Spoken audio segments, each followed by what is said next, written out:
Hi guys.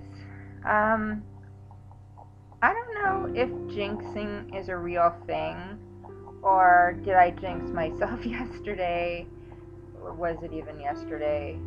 I was like so happy. It was sunny and it was a beautiful day. Yeah, it was yesterday. And then last night I found out that my neighbor of 8 years has liver cancer and he just found out, so he hasn't seen the specialist.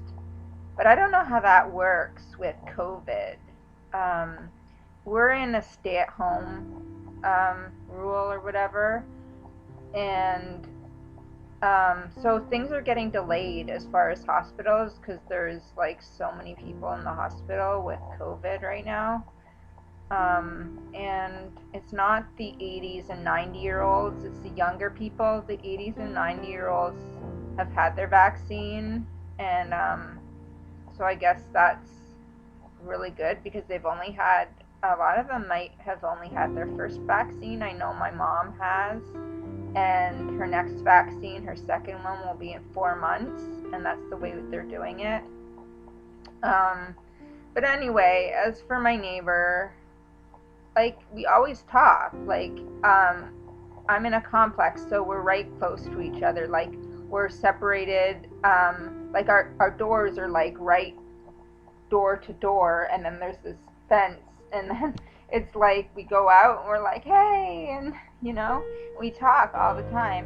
And he also sees the cops when they come for my roommate, not all the time, but and we talk about it, and I find that really supportive because I don't like telling people a lot about the cops. So, but anyway, his diagnosis hasn't been well. It's in his pipes of his liver, but the doctor said you have 5 months to 5 years. So he hasn't started treatment, of course, and the COVID thing. But my stepdad had cancer, and he was diagnosed long before COVID, and so his treatment, he didn't really have too much to do because he wasn't well enough. But he lived with his pancreatic cancer 3 years and 3 months, and they gave him 3 years. So, I mean, it depends. Like, I know my aunt was given 2 weeks to live. I know someone else who had brain cancer, 2 weeks to live. But oftentimes, you have symptoms a long time before that, and sometimes the doctors don't want to do anything about that. Like in my aunt's case, she had symptoms for 2 years, mainly like weight loss, and it was colon cancer. So I don't know all the details. But for myself, like I've been crying.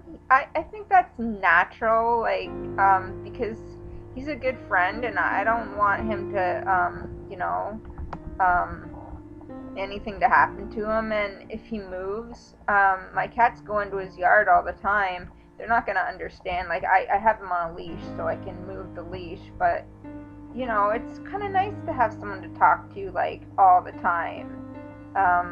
And I guess I'm not really depressed. I'm going in and out of shock, in and out of sadness, in and out of tears, and it's hard for me to open up and talk to too many people about it. Like, even at my CODA meeting today, I was kind of feeling kind of like I couldn't really focus much, and I didn't really share. I'm just sort of confused, so I kind of do my own thing in regards to that.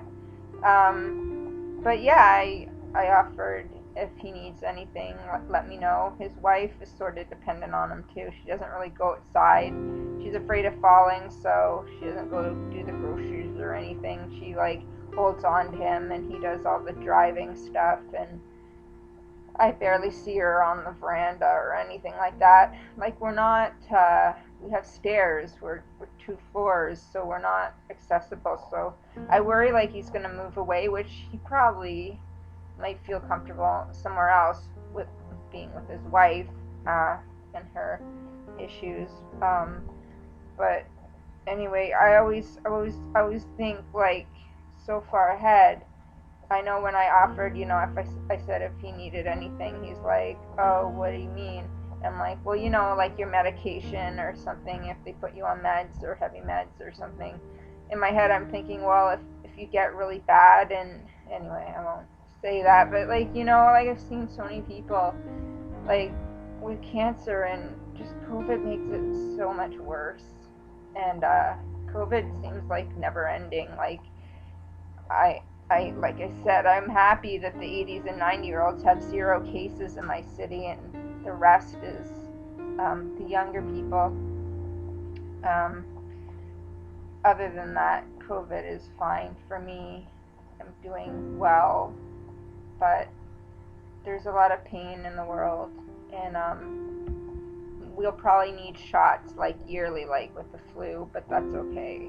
It's just hard because how everybody talks about the planet and what we're doing to it, and just we're hurting ourselves, we're hurting everybody, and I'm trying to do my part cleaning up now with my other friend from the complex, but I think I'm okay. I'm watching travel documentaries on YouTube right now, so it's kind of cheering me up.